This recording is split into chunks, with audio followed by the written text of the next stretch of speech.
नमस्कार, स्वागत है आप सभी का एक बार फिर से एक नई क्लास के अंदर। और कैसे हैं आप सभी? मस्त होंगे। और अपने चल रहा था प्रकाश वाला टॉपिक और उसका आज अपने बात करेंगे पार्ट फोर्थ, और जिसके अंदर अपने टॉपिक रहने वाला है प्रकाश का जो अन्य घटनाएं हैं, प्रकाश की कुछ जिनके ऊपर क्वेश्चन पूछे जाते हैं वो अपने पढ़ने वाले हैं। और इसी के साथ में मानव नेत्र जो है, यानी आज मैं आपको दिखाने वाला हूं, लास्ट में जरूर देखना लास्ट तक इस वीडियो को। इस वीडियो के अंदर बहुत सारा ट्विस्ट है। क्यों? क्योंकि आपको पूरी की पूरी आंख खोल के दिखाने वाला हूं, मैं ऑपरेशन करके दिखाने वाला हूं, ये मान लो आप। ठीक है ना? तो शुरू करते हैं बिना किसी देरी के अपने इस टॉपिक को, प्रकाश की अन्य घटनाएं और मानव नेत्र। तो देखिए, प्रकाश का पूर्ण आंतरिक परावर्तन की हम बात करते हैं। एक अन्य घटनाएं है आपकी जिसको अपने TIR बोलते हैं। क्या बोलते हैं साथियों? प्रकाश का पूर्ण आंतरिक परावर्तन, जिसको TIR टोटल इंटरनल रिफ्रैक्शन बोला जाता है। इसके अंदर होता क्या है कि जब कोई प्रकाश किरण एक माध्यम से दूसरे माध्यम में जाती है तो वो अपने पथ से क्या हो जाती है साथियों? विचलित हो जाती है। लेकिन जब कोई प्रकाश की किरण, हमेशा इसके अंदर एक बाउंडेशन रहेगी कि सघन माध्यम से विरल माध्यम में प्रवेश करती है। जब कोई प्रकाश किरण सघन माध्यम से विरल माध्यम में प्रवेश करती है तो आपतन कोण का मान इतना बढ़ा दिया जाए कि क्रांतिक कोण से अधिक हो जाए तो प्रकाश की किरण उसी माध्यम में वापस लौट आती है। इस घटना को प्रकाश का पूर्ण आंतरिक परावर्तन कहते हैं। इसको थोड़ा सा समझने के लिए आपको समझना पड़ेगा क्रांतिक कोण क्या होता है। क्या? क्रांतिक कोण यानी क्रिटिकल एंगल जो है उसके बारे में समझना पड़ेगा। इसमें होता क्या है कि ये जो आपने कोण जो बनाया, आपने क्या किया, पहले कोई आई कोण से आपने किया तो ये थोड़ा सा क्या हो गई? झुक गई। ठीक है। फिर आपने इसको थोड़ा और बढ़ाया तो ये और झुक गई। ऐसे ही आप बढ़ाते गए तो एक कंडीशन ऐसी आई कि ये जो प्रकाश की किरण इधर जानी चाहिए थी वो इसके लंबवत हो गई, यानी कि पूरे 90 डिग्री से अपवर्तित हो गई।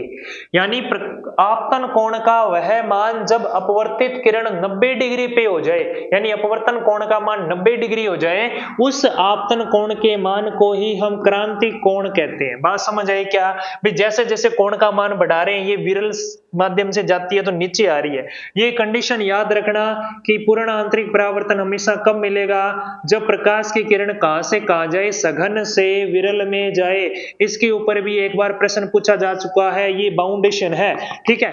तो सघन माध्यम से विरल माध्यम में जाए और आपतन कोण का मान किससे ज्यादा हो जाए? क्रांतिक कोण से ज्यादा हो जाए तो प्रकाश की किरण उसी माध्यम में वापस लौट आती है। इस घटना को प्रकाश का पूर्ण आंतरिक परावर्तन कहते हैं। ये सिंपल सी बात समझ में आ गई। क्रांतिक कोण के समय R का मान कितना होता है? 90 डिग्री। ये आपके क्वेश्चन बन सकता है। बाकी डेफिनेशन कोई नहीं पूछता है। और इसके अंदर क्या पूछा जा सकता है? इसका जो एग्जाम्पल है वो पूछे जा सकते हैं। कहने का मतलब इसका यूज कहां हो रहा है? एक तो हीरे के चमकने में पूर्ण आंतरिक परावर्तन काम आता है। एक ऑप्टिकल फाइबर जो कि एक छोटी सी ऐसे कैप्सूल सा होता है, आपके पेट में इंसर्ट करवा के आपके पेट के अंदर जो आंतरिक भाग है उनकी जांच करने के लिए कैमरा लगा के भेजा जाता है, वो ऑप्टिकल फाइबर। और एक होता है मृग मृच्छिका। इसको तो आपने फील किया होगा। अभी गर्मियों के दिन है, आप रोड पे जा रहे हो तो आपको लगता है कि रोड पे आगे पानी खड़ा है, फुल धूप हो उस समय आपको यही लगता है कि आगे पानी खड़ा हुआ है, लेकिन वास्तव में वहां पे कोई पानी नहीं होता, आपको वैसे लग रहा होता है। तो वो जो घटना है उसी को मृग मृच्छिका कहते हैं। बस यहाँ पे आपको इतना याद रखना, हीरे का चमकना, ऑप्टिकल फाइबर और मृग मृच्छिका, ये किसके एग्जांपल है, किस घटना के कारण होते हैं? तो आप बताना पूर्ण आंतरिक परावर्तन के कारण होते हैं। ये बात आपको समझ में आ गई होगी। नेक्स्ट जो है अपने पास में वो है प्रकाश का विक्षेपण या प्रकाश का वर्ण विक्षेपण भी इसको कहा जाता है। इसके अंदर क्या होता है? जब प्रकाश की किरण किसी प्रिज्म से गुजारी जाती है तो वह अपने 7 रंगों में विभाजित हो जाती है। यानी प्रकाश की किरणों, श्वेत प्रकाश की किरण, व्हाइट लाइट है, उसको प्रिज्म से गुजारने पर 7 रंगों में विभाजित होने की घटना को ही क्या कहते हैं? प्रकाश का वर्ण विक्षेपण कहते हैं। यानी प्रकाश का अपने जो श्वेत प्रकाश था उसका अपने मूल 7 रंगों में टूटने की घटना है ना? तो ये आपके हो गया वर्ण विक्षेपण। ठीक है। प्रिज्म से जब गुजारा जाता है तो ये आपको 7 रंग दिखते हैं। अब इन 7 रंगों का नाम आपको क्रम से पूछा जाता है। आपके लिए इंपॉर्टेंट ये है कि ये क्रम से आपको याद होने चाहिए। अब क्रम से याद करने के लिए हिंदी मीडियम वाले क्या याद रख सकते हैं? एक ट्रिक बता रहा हूं, बेजानी, हैप्पी, नाला। बेजानी, हैप्पी, नाला। इसके अंदर क्या है? बे से बैंगनी, जा से जामुनी, बैंगनी, जामुनी, नीला, हरा, पीला, नारंगी, लाल। इस तरह से ये सीक्वेंस से याद कर सकते हैं। ये नीचे बैंगनी है और सबसे ऊपर क्या है? लाल है। अब सबसे नीचे बैंगनी क्यों है? क्योंकि इसका विक्षेपण सर्वाधिक होता है। इसका विक्षेपण क्या होता है, या ये कह सकते हो इसका जो अपवर्तन है, इसका जो अपवर्तन है वो क्या होता है साथियों, सर्वाधिक होता है। कि सबसे ज्यादा कोण पर कौन झुकता है, कौन सा रंग झुकता है, तो आप याद रखना बैंगनी झुकता है। और सबसे कम झुकता है, कौन झुकता है, लाल। तो लाल का जो अपवर्तन कोण है वो क्या होता है, कम होता है। और लाल जो है इसकी जो तरंग दैर्ध्य है वो अधिकतम होती है, ये भी याद रखना। लाल रंग की तरंग दैर्ध्य वेवलेंथ जो है वो क्या होती है साथियों, मैक्सिमम होती है। और इसी कारण खतरे के जो निशान है वो लाल बनाए जाते हैं। खतरे के निशान कैसे बनाए जाते हैं, लाल बनाए जाते हैं, क्योंकि इसकी जो तरंग दैर्ध्य है वो अधिकतम होती है और कम समय में ज्यादा दूरी ट्रेवल कर सकती है, इसलिए जो खतरे के निशान है वो लाल बनाए जाते हैं। ठीक है, अगर बैंगनी बनाएंगे तो इसकी वेवलेंथ बिल्कुल ही कम है। ये जब तक कुछ होगा, घटना जो होनी होती है वो घटना होने के बाद में आपको पता लगेगा, यहाँ पे तो साइन लगा हुआ था, है ना। तो इसीलिए लाल रंग जो है वो दूर से ही अपने को दिखता है, इसलिए इसके जो है खतरे के निशान बनाए जाते हैं। तो इसके अंदर बस यही याद रखना है कि ये 7 रंग याद रखो। सबसे ज्यादा विक्षेपण किसमें है, सबसे कम विक्षेपण किसमें है, किसकी तरंग दैर्ध्य ज्यादा है, किसकी तरंग दैर्ध्य कम है। इंग्लिश मीडियम वाले इसको याद रख सकते हैं विबग्योर से, violet, Indigo, blue, green, yellow, orange और रेड, इस तरह से विबग्योर भी आप याद रख सकते हो। और आप क्या, अगर इंग्लिश में नाम याद है तो इससे कर लो, अगर हिंदी वाले हो तो आप ये वाली लाइन याद कर सकते हो, कोई दिक्कत वाली बात नहीं है। 7 रंग याद करने अपने को, ज्यादा कुछ नहीं है।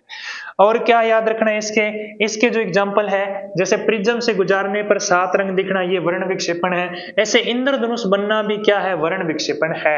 यानी कि जो पानी की छोटी छोटी बूंदें होती है उन्हीं के कारण अपने जो इंद्रधनुष है वो बनता है। कई बार प्रश्न आता है कि एक साथ में कितने इंद्रधनुष बनते हैं, तो एक साथ में हमेशा 2 इंद्रधनुष बनते हैं। कितने बनते हैं, 2 इंद्रधनुष बनते हैं। और दोनों का क्रम क्या होता है, विपरीत होता है, उल्टा होता है। जिसमें जो नीचे वाला कलर होगा दूसरे के अंदर उसका अपोजिट होगा, जिसमें जो दूसरा ऊपर है वो कलर स्टार्ट होगा। यानी कि 2 इंद्रधनुष एक साथ बनते हैं और एक दूसरे के अपोजिट बनते हैं। ये बात भी आपने याद रखनी है। इससे ज्यादा आपके एग्जाम में कुछ नहीं पूछा जाता। आगे है प्रकाश का प्रकीर्णन। क्या है, प्रकाश का प्रकीर्णन। ठीक है, प्रकीर्णन यानी स्कैटरिंग। होता क्या है कि प्रकाश जब आपके सूर्य से पृथ्वी तक पहुंचता है तो बीच में बहुत सारे छोटे छोटे पार्टिकल्स हैं, जो कि वायु के हो सकते हैं, हवा जो है उसके हैं, धूल मिट्टी है उनके भी हो सकते हैं। तो जब प्रकाश किरण उनके टकराती है तो अपने अभी पढ़ा है प्रकाश के अंदर कितने कलर होते हैं, श्वेत प्रकाश में 7 रंग होते हैं। तो वो 7 रंगों में से कुछ रंग ऐसे होते हैं जो अपने तक पहुंचते हैं, कुछ अपने तक नहीं पहुंचते हैं। तो यहाँ पे होता क्या है कि यहाँ से सनलाइट जो है आपको आती हुई दिखाई दे रही होगी, ये तीर के निशान लगा रखे हैं, यहाँ से सन से लाइट आ रही है। होता क्या है, यहाँ से जो परतें हैं वायु की बहुत सारी यहाँ पे परतें हैं, सभी परतों से क्या होता है, रिफ्लेक्शन। रिफ्लेक्शन का मतलब क्या होता है जी, परावर्तन होता है। उन सभी परतों से क्या होता है, परावर्तन होता है। परावर्तन या अपवर्तन होता है, परावर्तन भी होता है, अपवर्तन भी होता है, सारी घटनाएं होती है। फिर इनसे टकराने के बाद में कुछ पार्टिकल जो है, यानी जो पार्टिकल है उनसे जब सूर्य का प्रकाश टकराता है तो कुछ कलर तो जो है अपने पृथ्वी तक पहुंच जाते हैं, जिनकी वेवलेंथ ज्यादा होती है, और कुछ जो है वो पृथ्वी तक नहीं पहुंच पाते हैं। यानी प्रकाश की किरणें जो है उनके जो पार्टिकल है वो छोटे छोटे टुकड़ों में बंट जाते हैं। कहने का मतलब एक जैसे छोटा सा कण था, इसके जब प्रकाश की किरण टकराएगी तो जो प्रकाश है इसके टकराने के बाद सभी संभव दिशाओं में बिखरेगी, ऐसे करके जितनी दिशाएं सभी दिशाओं में बिखरेगी। सिंपल सा फंडा यही है, आप सिंपल याद रखो कि जब कोई प्रकाश किरण किसी कण से टकराती है तो वह सभी सर्व संभव दिशाओं में फैल जाती है। फैलने की इस घटना को प्रकाश का क्या कहते हैं, प्रकीर्णन या स्कैटरिंग ऑफ लाइट बोलते हैं। यानी कि सभी ऑल पॉसिबल जो डायरेक्शन है उनके अंदर वो स्प्लिट हो जाती है, इसी को हम क्या कहते हैं, प्रकाश का प्रकीर्णन। और इसके कारण क्या क्या प्रभाव दिखाई देते हैं, अपने क्वेश्चन यहीं से बनने वाला है। क्वेश्चन कहां से बनेगा, यहीं से बने। एक तो ये नाम पूछेगा, यानी ये एग्जांपल देके पूछेगा ये किस घटना का उदाहरण है। तो सूर्य का लाल दिखाई देना किसका कारण है, आपके प्रकाश के प्रकीर्णन का, क्योंकि वो सभी कण, सभी जो रंग है वो अलग अलग दिशाओं में बंट जाते हैं। तो सबसे जल्दी कौन सा पहुंचता है, लाल, और सबसे ज्यादा भी वही पहुंचता है, इसलिए अपने को लाल दिखाई देता है। आकाश का रंग नीला दिखाई देना, टिंडल प्रभाव है, गहरे पानी का नीला दिखना, ये सारे के सारे जो एग्जाम्पल है वो आपके प्रकाश के प्रकीर्णन के कारण दिखाई देते हैं। और ये सारे के सारे आपके PYQ के अंदर आए हुए क्वेश्चंस थे। ठीक है, तो ये आपका छोटा सा प्रकीर्णन के बारे में अपने को डिस्कस करना था, सिर्फ एग्जाम्पल के लिए अपने को इस टॉपिक को समझना था, क्योंकि सिर्फ एग्जाम्पल ही आपके जो क्वेश्चन है 3rd ग्रेड 4th ग्रेड बस इसी लेवल का पूछा जाता है, ज्यादा गहराई में जाने की जरूरत नहीं है। नेक्स्ट है आपके मानव नेत्र। ये देखो आपकी पूरी की पूरी जो आंख है वो आपको मैंने दिखा रखी है। आंख भी कैसे होती है आप ध्यान से देखना, गौर करना। सबसे पहला इंपॉर्टेंट फैक्ट, व्यास कितना होता है आंख का, ये पेपर में आया हुआ है। व्यास होता है 2.3 सेंटीमीटर। कितना होता है बोलो, 2.3 सेंटीमीटर। अब बात करें आंख की, तो आंख को अगर बाहर से देखें तो कुछ इस तरह की दिखाई देती है। ठीक है, आंख को अगर अपने बाहर निकाल लें तो बाहर निकालने पे फ्रंट से देखें तो इस तरह से दिखाई देती है। अब आंख के अंदर एक तो बिल्कुल बीच वाला पार्ट होता है ब्लैक ब्लैक, कुछ के ब्लू होता है, कुछ के ब्राउन होता है, वो अलग अलग होता है। उसके बाद में ये जो पार्ट है ये भी दिखता है आपको। ये जो है, सॉरी मैंने यहां बताया, ये जो है ये तो होल होता है, बीच में छिद्र होता है।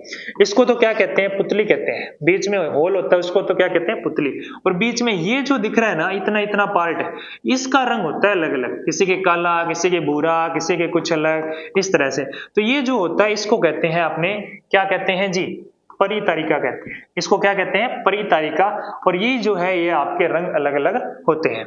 इसके अलावा इसके साथ में ये जो आपके बाउंड्री जो है, इस बाउंड्री को क्या बोलते हैं, कॉर्निया बोलते हैं। क्या बोलते हैं, कॉर्निया। कॉर्निया क्या होती है, आपके ऊपर जो पलकें सी है, इसके ऊपर जो आपके सिस्टम बना हुआ है, इसी को ही हमने क्या बोल सकते हैं, कॉर्निया, जो कि एक पतली झिल्ली होती है।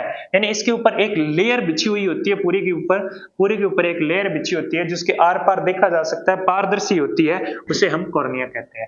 अगर हम इस आंख को इससे बीच में से काट दें तो आपको कुछ ऐसा दिखेगा, ऐसा दिखेगा। यहाँ पे ये लेंस है, लेंस दिखाई दे रहा होगा, ये मैंने अलग अलग रंग बताया, वो हो गया, ये बीच में होल हो गया पुतली वाला, और उसके बाद लेंस होता है। फिर ये आपके यहाँ पे परितारिका दिखाई दे रही होगी, और इसके ऊपर जो पतली सी झिल्ली है जिसको कॉर्निया कहा जाता है वो आपको दिखाई देती है। और उसके बाद में इसका अंदर का जो पार्ट होता है वो खोखला होता है, और इसमें एक द्रव भरा हुआ रहता है। वो अपनी अभी बात करेंगे क्या क्या पार्ट होता है। उसके बाद में ये जो आपके दिख रही है, ये आपके कुछ तंत्रिकाएं आपके आंख के अंदर होती है, कि कभी कभी अपने को दर्द का आभास होता है तो वो उन्हीं तंत्रिकाओं के द्वारा ही आभास होता है। इसके साथ में अगर मैं बात करूं तो आपके यहाँ पे जो ये तंत्रिकाएं जा रही है, जो बिल्कुल इस सेंटर से, जहाँ पे इस जगह पे क्या होता है, आपका रेटिना होता है साथियों। क्या होता है साथियों, रेटिना होता है। इस जगह पे क्या होता है, रेटिना होता है। ठीक है, रेटिना से आपके क्या है, आगे नर्व जाती है, जिसको क्या कहते हैं, ऑप्टिकल नर्व कहते हैं। ऑप्टिकल नर्व, या जिसको आप क्या बोल सकते हो, प्रकाशिक तंतु। प्रकाशिक तंतु बोल दो या प्रकाशिक तंत्रिका। और ये प्रकाशिक तंत्रिका जो है वही आपके आंख से जो भी डाटा डिटेक्ट किया जाता है, जो भी आप देख रहे हो, वो आपके मस्तिष्क तक पहुंचता है, और उसी को वो कोऑर्डिनेट करके आपको इमेज जो है वो दिखाता है। यानी इमेज कहाँ बनती है, रेटिना पे बनती है। और डिटेल में अपने देखते हैं, ये आपका बाहर का व्यू हो गया, ये आपके अंदर से कट व्यू हो गया। अब अपने देखें आपकी आंख जो है कुछ इस तरह से होती है ना। तो देखो आंख को अगर साइड व्यू देखें तो कुछ इस तरह का होता है, और ये आपके अगर अपने फोटो के अंदर देखें, देखो अभी बताया था मैंने, ये बीच का जो पार्ट है जहां से आपके अंदर प्रकाश प्रवेश करता है, जिसको अपने क्या कहते हैं, इसको अपने क्या बोला था, अभी अपने देखा था, इसको अपने बोला था क्या, पुतली। इसको क्या बोला था, पुतली। और ये जो आपका पार्ट जो रंग दिख रहा है ना, ये रंग वाला पार्ट जो है, इसको क्या बोला था, परितारिका बोला था। क्या बोला था, परितारिका। ठीक है, और इसके ऊपर एक झिल्ली होती है, उस झिल्ली को क्या बोला था, कॉर्निया बोला था। क्या बोला था, कॉर्निया। और ये जो है ये आपकी पलकें होती है। क्या होती है जी, पलकें। क्लियर है। तो इस तरह से आपकी आंख है, और आंख के अंदर ये इतनी चीजें अपने को देखनी है। एक तो होता है लेंस, एक होता है नेत्रोद। नेत्रोद यानी वो आपकी मैंने अभी बताया है क्या होता है, कॉर्निया। उसके बाद में पुतली, परितारिका, स्वच्छ मंडल। स्वच्छ मंडल का मतलब ये आपके आंख का पूरा जो पार्ट जो आपको दिख रहा है वो पूरा का पूरा क्या कहलाता है, स्वच्छ मंडल कहलाता है। उसके बाद में काचाभ द्रव, मैंने अभी बताया था, वहां पे द्रव भरा होता है, बीच में लिक्विड, जिसको क्या कहते हैं, काचाभ द्रव कहते हैं। ठीक है, उसके अलावा यहाँ पे कुछ ये दो पेशियां होती है, इस जगह पे दो पेशियां जिनसे लेंस लटका हुआ रहता है। तो लेंस को लटकाने के लिए या लेंस को सहारा प्रदान करने के लिए कौन सी तंत्रिका होती है, पक्षमाभी पेशियां होती है। कौन सी पेशियां होती है, बोलो, पक्षमाभी पेशियां होती है। उसके बाद में जो आपका प्रकाश प्रवेश करता है फिर लेंस से होता हुआ कहाँ जाता है, दृष्टि पटल, या जिसको क्या बोला जाता है, है, रेटिना बोला जाता है। तो आंख में जो प्रकाश है वो कहाँ जाएगा, रेटिना पे फोकसित होगा और फिर आपका इमेज बनेगा और उस इमेज को डिटेक्ट करके आपके मस्तिष्क तक कौन लेके जाता है, दृक् तंत्रिका, या जिसको अपने क्या कहा था अभी, ऑप्टिकल नर्व बोला था। ये आपके मस्तिष्क को संदेश भेजती है कि सामने कौन खड़ा हुआ है, क्या दिखाई, जो भी दिखाई देता है वो इसकी वजह से ही दिखाई देता है। तो याद रखना, क्या याद रखना है कि आंख के कौन कौन से पार्ट है, पुतली होती है जहां से प्रवेश जो है प्रकाश करता है, प्रकाश की मात्रा को नियंत्रित भी पुतली करती है, कभी आंख छोटी कभी बड़ी हो जाती है, वो पुतली के कारण है। उसके बाद में परितारिका होती है जिसका रंग अलग अलग होता है, आंख का रंग किस पर निर्भर करता है, वो परितारिका पर निर्भर करता है। स्वच्छ मंडल जो आपके आंख का पूरा पार्ट जो दिखाई दे रहा है वो है नेत्रोद, यानी कि आप इसको कॉर्निया बोल सकते हो इंग्लिश में, है ना, कॉर्निया या नेत्रोद एक ही बात है। क्रिस्टलीय लेंस होता है जो कि कौन सा लेंस होता है, उत्तल लेंस होता है। कैसा होता है, उत्तल लेंस होता है। पक्षमावी पेशियां जो कि लेंस को थामे रखती है। काचाभ द्रव कहाँ होता है, रेटिना और लेंस के बीच में होता है, और लेंस और जो पुतली है इसके बीच में जलीय द्रव भरा होता है। कौन सा, जलीय द्रव भरा होता है, ये बात भी याद रखें, ठीक है। और यहाँ पे जहाँ पे इमेज बनती है उसको दृष्टि पटल बोलते हैं, या आप इसको रेटिना भी बोल सकते हैं, इंग्लिश में रेटिना कहते हैं। फिर ये जो डिटेक्ट करके ये जो संदेश लेके जाती है वो दृक् तंत्रिका, या जिसको आप क्या बोल सकते हो, ऑप्टिकल नर्व। ये आपकी आंख कंप्लीट हुई। आंख का मामला इतना ही था। भी आंख कैसे काम करती है वो सारा चीज मैंने आपको बता दी है। ये आपकी आंख कैसे होती है, स्क्रीनशॉट ले सकते हो आप, अपने जो भी साथी है उनको बता सकते हो कि देखो तेरी आंख मैं निकाल के लाया हूं, ऐसी है ना, तो देख सकते हो बिल्कुल। आगे देखिएगा, ये मैंने पार्ट बता रखे हैं, बता ही दिया, कॉर्निया या नेत्रोद, आइरिस, परितारिका, परितारिका को आइरिस कहते हैं इंग्लिश में, पुतली हो गई, स्वच्छ मंडल हो गया, लेंस हो गया, पक्षमावी पेशियां, काचाभ द्रव, रेटिना, दृक् तंत्रिका, सबका काम भी बता दिया है। अब कुछ पॉइंट्स आपको याद रखने हैं, जैसे निकट बिंदु। निकट बिंदु का मतलब आंख से कम वह न्यूनतम दूरी जहां तक हम स्पष्ट देख सकते हैं। तो मानव नेत्र की न्यूनतम निकट दूरी जो होती है वो 25 सेंटीमीटर होती है, याद रखना। कई बार, एक बार मैंने बच्चे से पूछा कितनी होती है, तो वो कहता है 25 किलोमीटर। मैंने कहा वाह क्या बात है, 25 किलोमीटर है। हाँ, तो देखो आगे है दूर बिंदु। दूर बिंदु यानी अधिकतम दूरी जिस तक अपने देख सकते हैं, तो वो दूरी जो होती है उसको माना जाता है अनंत। भी वैसे देख तो नहीं सकते अपने अंत तक, लेकिन कोई लिमिट नहीं है, फिक्स नहीं है कितनी दूर देख सकते हैं, तो इसको अनंत ही माना जाता है, ठीक है। एक चीज और याद रखना, जो छोटे बच्चे होते हैं ना उनमें निकट बिंदु बहुत नजदीक होता है।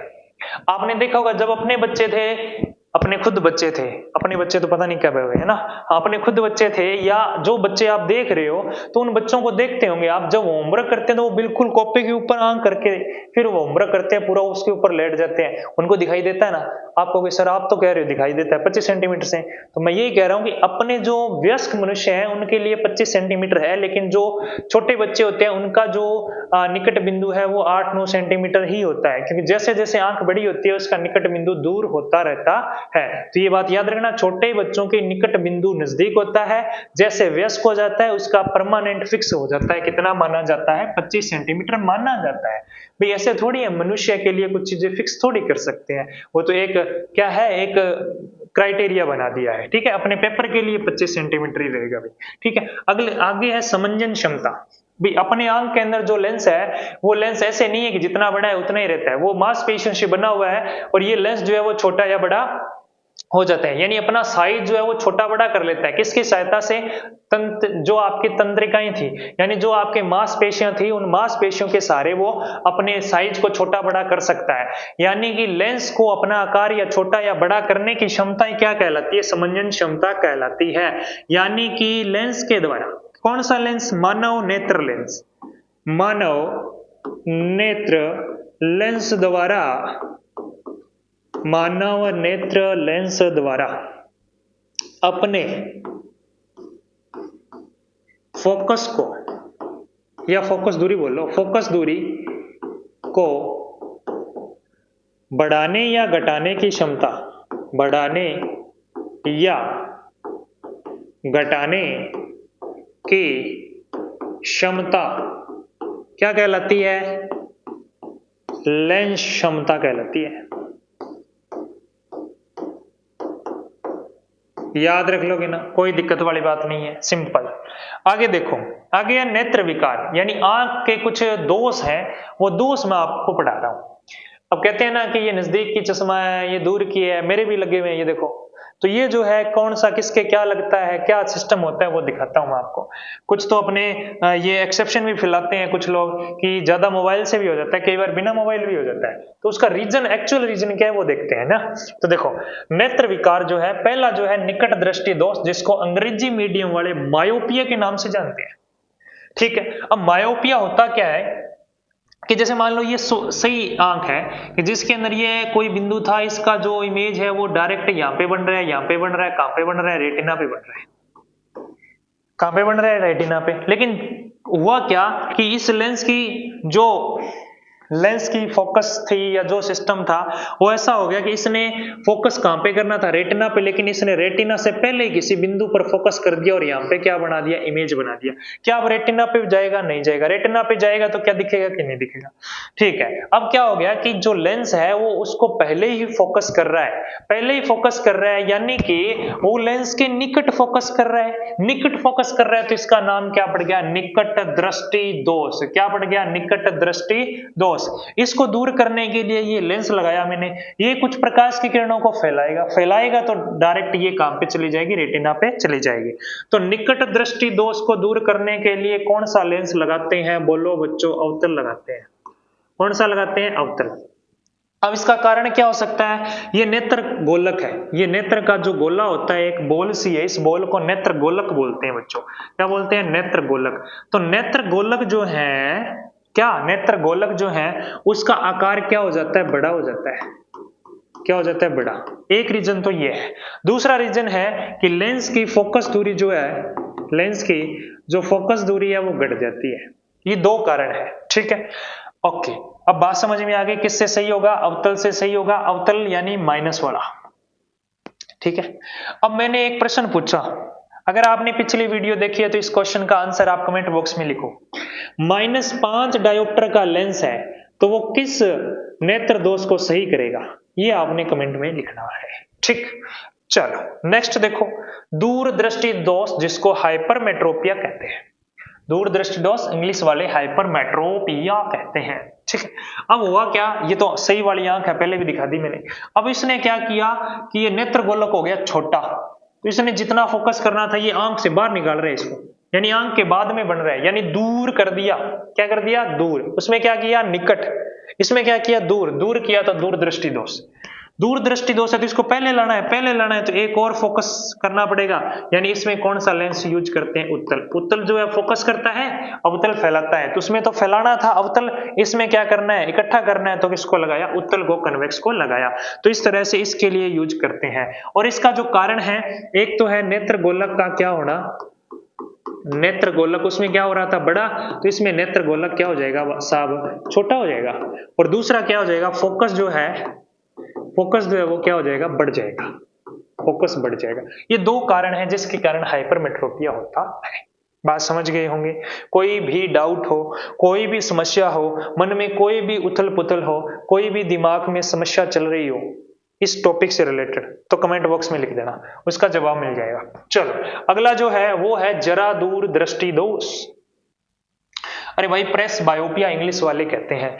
ये कुछ नहीं है, ये निकट दृष्टि और दूर दृष्टि का मिला जुला रूप है, जिसको नई तो नजदीक का दिखे भाई साहब को और नई दूर का दिखे, नया नजदीक का और नया दूर का, उसका मामला हो जाता है गोल, और उसको कहते हैं जरा दृष्टि दोष यानी प्रेस बायोपिया। क्लियर है, कोई दिक्कत नहीं है। और ये अधिकांश या ज्यादातर कह सकते हो किसमें होता है, बुजुर्गों में होता है। किसमें होता है, बुजुर्गों में होता है। ठीक है, यानी जो रिटायर हो गए साहब, कौन से साहब, जो 60 साल के हो गए, 60 साल के बाद में ये जो जरा दृष्टि दोष है वो देखने को मिलता है। याद रखना, बुजुर्गों से रिलेटेड कौन सा है, प्रेस बायोपिया या जरा दूरदृष्टि दोष है। अगला एक दिखा रहा है आपको मोतियाबिंद। मोतियाबिंद में क्या होता है, आंख के अंदर क्या होता है कि जो आपका लेंस है वो धुंधला हो जाता है। क्या हो जाता है, धुंधला हो जाता है, और वो आपकी इमेज नहीं बना पाता, प्रकाश को आर पार नहीं कर पाता। फिर इसके लिए की जाती है शल्य चिकित्सा। अब आपको ये कौन सी होती है, हमने सुना ही नहीं। अरे भैया ऑपरेशन किया जाता है, आंख बनवाई है क्या किसी ने, किसी के पेरेंट्स ने बनवाई है तो वो आप जानते होंगे, उसी को ही कहते हैं शल्य चिकित्सा। एक है वर्णांधता यानी कलर ब्लाइंडनेस। इसका मतलब है कुछ लोग ऐसे भी पाए जाते हैं इस दुनिया में जिनको कुछ कलर दिखाई नहीं देते, यानी कुछ स्पेशल कलर है वो उनकी आंख डिटेक्ट नहीं कर पाती, उससे ही हम क्या कहते हैं साथियों, वर्णांधता, कलर ब्लाइंडनेस कहते हैं। ठीक है, और जो मोतियाबिंद है इसके अंदर लेंस धुंधला हो जाता है और जरा दूरदृष्टि में बेचारे को दूर नजदीक दोनों ही नहीं दिखता। बूढ़ी जो होते हैं 60 साल वाले, और जो निकट दृष्टि दोष में दूर का नहीं दिखता नजदीक का दिखता है और उसमें निकट आ जाता है बिंदु, और दूर दृष्टि दोष में निकट का नहीं दिखता दूर का दिखता है, और जो वो आपका बिंदु था वो कहां चला जाता है, दूर चला जाता है। एक में अवतल का यूज करते हैं, एक में उत्तल का यूज करते हैं, ये चीज मैंने आपको बता दी थी। तो इस तरह से ये मानव नेत्र जो है और जो प्रकाश वाला चैप्टर जो था वो अपने 4 वीडियो में कंप्लीट कर दिया है। इसके बाद भी अगर आपको लगता है कि सर आपने ये पॉइंट नहीं करवाया या ये बिंदु नहीं करवाया, ये टॉपिक नहीं करवाया, तो वो कमेंट बॉक्स में लिख सकते हो। मेरे हिसाब से पूरा कंप्लीट चैप्टर जो आपके एग्जाम के पॉइंट ऑफ व्यू से जितना जितना इंपॉर्टेंट था, क्रीम जितनी थी वो सारी मैंने आपके सामने प्रस्तुत की है। फिर भी अगर कोई भी आपको लगे कमी तो आप कमेंट बॉक्स में लिख सकते हैं, और आपको जो अगर अच्छा लगे तो भी आपने लिखना है, ऐसे नहीं कमियां लिखते रहो। हमारा हौसला बढ़ाने के लिए कुछ फायदे वाली चीजें भी लिखना, ठीक है। तो मिलते हैं एक नए टॉपिक के साथ किसी नए वीडियो में, तब तक के लिए बाय बाय, टेक केयर, धन्यवाद।